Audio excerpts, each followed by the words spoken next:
Muhlmann then goes on to talk about mnemotechnics, the art of memory, and there's a Renaissance tradition, this is discussed in a book by Francis Yates, on the art of memory that goes back and preserves an idea from the ancients in the traditions of giving a speech, was that you did not write out a speech and simply recite it, you had to memorize it.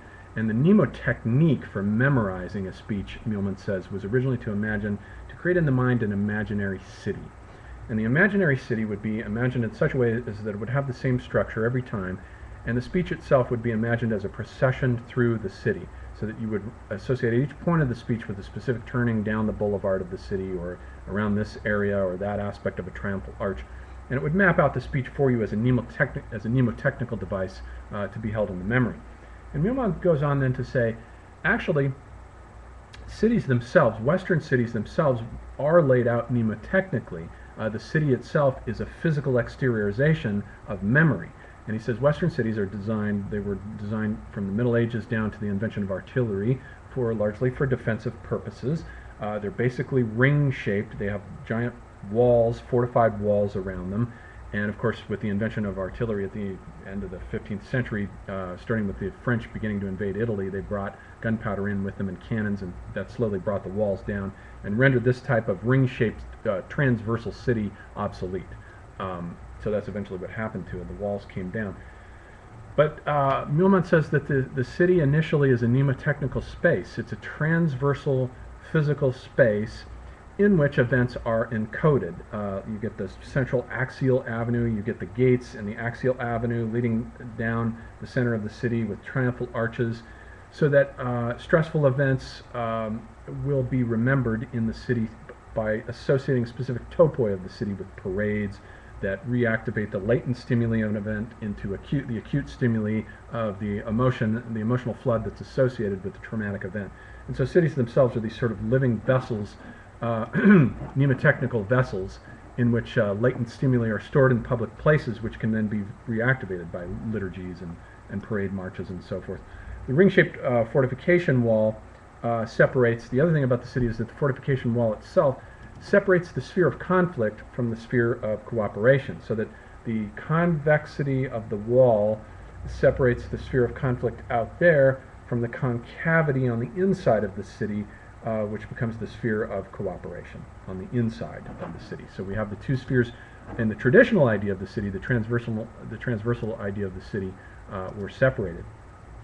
And then he says, though, he goes on to point out that our contemporary cities, of course, are no longer protected by walls. They're no longer laid out this way. And so how is it that we can have security? What do we do about security in a situation in which the city is simply open to the heavens, as is prefigured already or pointed out in the opening line of Thomas Pynchon's novel Gravity's Rainbow, which is "a screaming comes across the sky." That screaming refers, of course, to the V-2 rocket that the Germans used to bomb, for the first time in history, they created the missile basically to bomb London with. And that underscores, that opening sentence in Pynchon's novel underscores the fact that our cities are open. They're open to the world of they're completely vulnerable. So what happens in this case is that with electronic security systems now, Muhlmann says, in the case of electronic security systems, we have space is absolutely suffused with an electronic signal through video cameras, through electronic locks and data chips and telesurveillance. All this electronic technology absolutely floods this open space and creates this virtual world, what he calls a cybersphere of locks, of virtual locks that create virtual security systems in a world without walls. And so this is the fate of security in a world without walls. And then he also goes on to talk about how one of the things that's happening with social formations that are putting cooperation on the inside and conflict on the outside is that, or at least that which is not one of us on the inside, are these new tribal formations that electronic gadgets are making possible. He says you walk outside a movie theater and people are talking, and then they break up and they start interacting with their gadgets, and what they're doing is sending text messages to distant friends and checking in with them to see how they're doing, and that what this is doing, this new phenomenon of gadgets connecting individuals in physical space with other individuals who are not present, who are not co-present in the same physical space, is it's creating a kind of new tribalism by connecting these individuals together with each other, and it creates these sort of tribal communities, these virtual tribal communities.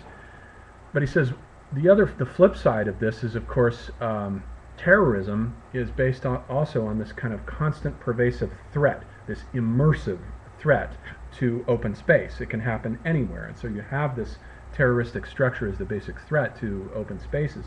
He says one of the other things about these groups is a phenomenon that he says came into being for the first time in 2003, called the flash mob, where individuals might read on the internet that they are to go to a certain part in the city at a certain time of the day, and they all go there and put a glove on their hand and point their index finger up to the sky for 10 minutes, and then they disperse. This is called a flash mob, apparently. This is the first time I've ever heard of this. But Muhlmann points this out, and he says this is the shortest-lived cultural configuration in history. But he says what he wants you to note about it is its immersive nature. You have this idea that in the cybersphere, there's a gathering and meeting in the cybersphere which then downloads and invades physical space with an immersion, a sudden immersion. You get this avataric concretion out of cyberspace, out of the virtual into physical space. And the same thing with terrorists. They in military formations using global GPS satellites, you have this idea, and with drones also, you have this idea that cyberspace appears first, and you have these units dropping down out of nowhere with this immersive effect that can flood a space absolutely at a moment's notice anywhere. And so he says that this structural trait of immersion, one aspect of the cybersphere is that the games arena now is becoming identified with strategic space. Before the 20th century, there were four strategic spaces.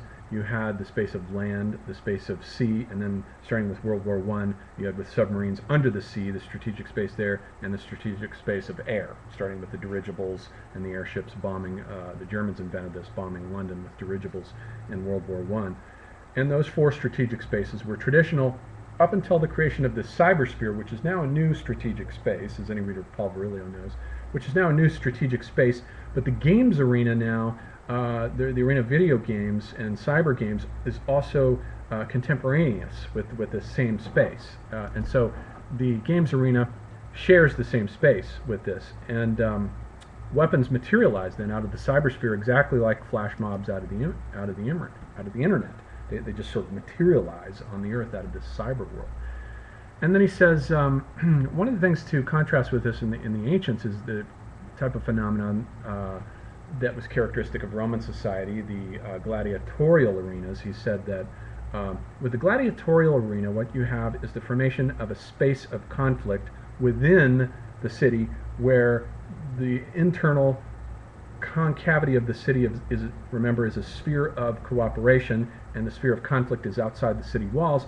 But with the gladiatorial arena, we have a miniaturization of this on the inside of the city, largely for the benefit of the masses, in which we have a sphere of conflict on the inside of the city as a theater of exception to the space of cooperation.